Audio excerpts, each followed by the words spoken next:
नमस्कार दोस्तों। होनी बड़ी बलवान है क्योंकि पहले तकदीरें बनती है और फिर बनते हैं शरीर। एक बार की बात है मित्रों, अभिमन्यु के पुत्र राजा परीक्षित थे। राजा परीक्षित के बाद उनके लड़के जन्मेजय राजा बने। एक दिन जन्मेजय वेदव्यास जी के पास बैठे थे और बातों ही बातों में जन्मेजय ने कुछ नाराजगी से वेदव्यास जी से कहा कि जहाँ आप समर्थ थे, भगवान श्री कृष्ण थे, भीष्म पितामह, गुरु द्रोणाचार्य, कुल गुरु और कृपाचार्य जैसे योद्धा थे, वो लोग उपस्थित होने के बाद भी आप महाभारत के युद्ध को होने से न बचा सके और देखते ही देखते अपार जनहानि हो गई। यदि मैं उस समय होता तो वो इस युद्ध को मैं न होने देता और इस सारे विनाश को बचा लेता। यानी कि अहंकार भरे शब्द जन्मेजय से सुनकर श्री वेदव्यास जी शांत रहे और कुछ न बोले। जब काफी पूछने पर उन्होंने कहा कि हे पुत्र, अपने पूर्वजों की क्षमता पर तुम शंका न करो। यह विधि द्वारा निश्चित था जो कभी बदला ही नहीं जा सकता था। यदि ऐसा हो सकता तो श्री कृष्ण में इतना सामर्थ्य था कि वे युद्ध को रोक सकते थे, लेकिन उन्होंने इस युद्ध को नहीं रोका। लेकिन जन्मेजय थोड़ा धूर्त था, अपनी बात पर अड़ा रहा और बोला कि मैं इस सिद्धांत को नहीं मानता। आप तो भविष्यवक्ता हैं, मेरे जीवन की होने वाली किसी होनी को बताइए तो मैं जान जाऊंगा और उसे रोक भी दूंगा और ये प्रमाणित कर दूंगा कि विधि का विधान कुछ नहीं होता। तब श्री वेदव्यास जी ने कहा कि हे पुत्र, यदि तू यही चाहता है तो सुन, तुम्हारे आने वाले जीवन में क्या घटना आएगी। अगर तू रोक सकता है तो रोक के दिखाना। तो श्री वेदव्यास जी कहने लगे कि कुछ वर्ष बाद तू एक काले घोड़े पर बैठकर शिकार करने जाएगा और दक्षिणी दिशा में समुद्र के तट पर पहुंचेगा।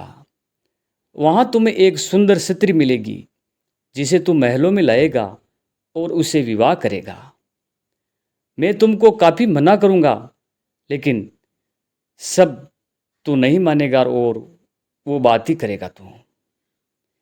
इसके बाद उस लड़के के कहने पर तू ये एक यज्ञ करेगा। मैं तुमको आज ही चेता रहा हूं कि उस यज्ञ को तुम वृद्ध ब्राह्मणों से कराना, नहीं कि तुम युवा ब्राह्मणों से कराओगे। जन्मेजय ने हंसते हुए वेदव्यास जी की बात काटते हुए कहा कि मैं आज के बाद काले घोड़े पर बैठूंगा ही नहीं, तो ये सब घटनाएं घटित ही नहीं होगी और मैं इसको मिथ्या साबित कर दूंगा। व्यास जी ने कहा कि ये सब होगा और अभी आगे की सुन। उस यज्ञ में एक ऐसी घटना घटित होगी कि तुम उस रानी के कहने पर उन ब्राह्मणों को प्राण दंड दोगे, जिससे वो ब्राह्मण आपको श्राप देंगे और तुम कुष्ठ रोग के पीड़ित हो जाओगे और वो कुष्ठ रोग तुम्हारा मृत्यु का कारण बनेगा। इस घटनाक्रम को रोक सको तो रोक लो, क्योंकि ये विधि का विधान है। वेद व्यास जी की बात सुनकर जन्मेजय ने एहतियात व शिकार पर जाना ही छोड़ दिया। परंतु होनी को कौन टाल सकता है। आखिर वो समय आ ही गया तो उसे शिकार पर जाने की इच्छा होने लगी।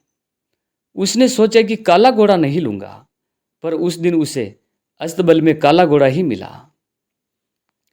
तब उसने सोचा कि मैं दक्षिणी दिशा में नहीं जाऊंगा, परंतु घोड़ा अनियंत्रित होकर दक्षिणी दिशा की ओर चला गया और समुद्र तट पर पहुंच गया। वहां पर उसने एक सुंदर स्त्री को देखा और उस पर मोहित हो गए। जन्मेजय ने सोचा कि इसे लेकर महल में तो जाऊंगा, लेकिन मैं शादी नहीं करूंगा।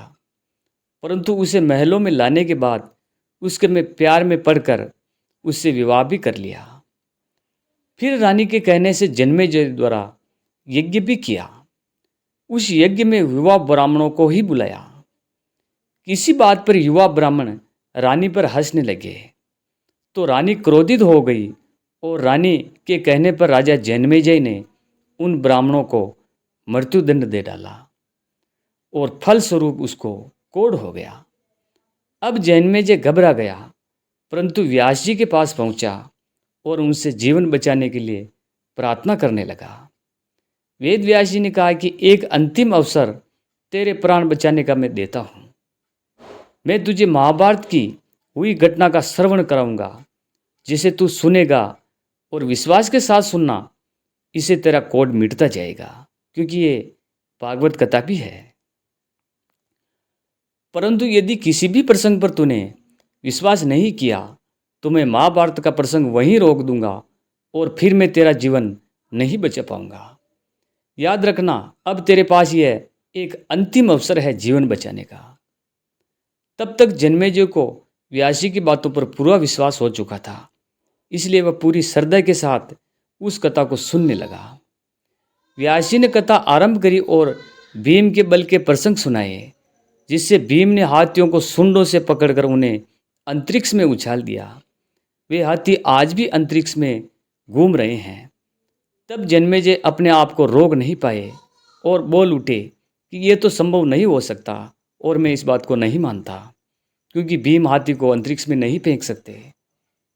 व्यास जी ने महाभारत का प्रसंग वहीं रोक दिया और कहा कि हे पुत्र, तुझे कितना समझाए कि अविश्वास मत करना, परंतु तुम अपने स्वभाव को नियंत्रित नहीं कर पाए, क्योंकि यह होने द्वारा निश्चित था।